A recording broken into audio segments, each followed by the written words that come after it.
Welcome to Riyajan Tamil videos. இன்றைக்கி black grapes use பண்ண போகிறேன். அதுக்கு ஒரு 1/2 கிலோ கிரேப்ஸ் எடுத்திருக்கேன். இங்கே பாருங்கள்.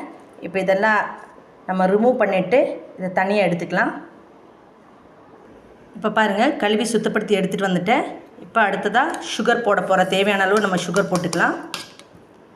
அப்புறம் நான் ஐஸ் வாட்டர் தான் வச்சுருக்கேன். இப்போ அதை ஊற்ற போகிறேன். இப்போ இதை நம்ம நல்லா பிளெண்ட் பண்ணிட்டு வந்துடலாம். இப்போ அரைச்சிட்டு வந்தாச்சு. இதை ஃபில்ட்ரு பண்ணிக்கலாம். இப்போ பாருங்கள், இந்த வேஸ்ட் எல்லாம் நம்ம ரிமூவ் பண்ணிக்கலாம்.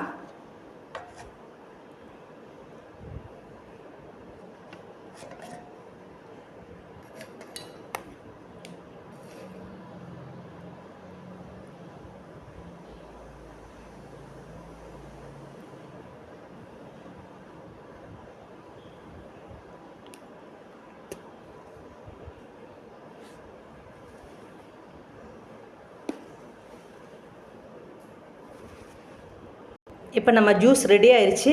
ஃபைனலாக கொஞ்சமாக எலுமிச்சம்பழம் மாத்திரம் புளிஞ்சு விட்டுறலாம். ஒரு ஃப்ளேவருக்கு வேண்டியது தான், நல்லாயிருக்கும். அதுக்கு தான் தேவைப்பட்டவங்க சர்க்கரைக்கு பதிலாக தேன் கூட சேர்த்திக்கலாம். இப்போ நம்ம ஒரு சர்விங் கிளாஸில் மாற்றிக்கலாம். இப்போ நம்மளோட அருமையான கிரேப்ஸ் ஜூஸ் ரெடி. நீங்களே வீட்டில் ட்ரை பண்ணி பாருங்கள். நான் 1/2 கிலோ கிரேப்ஸ் எடுத்திருந்தேன். இது 2-3 பேர் குடிக்கிற அளவுக்கு இருக்குது.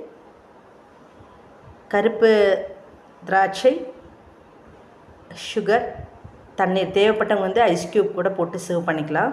தேங்க்ஸ் ஃபார் வாட்சிங்.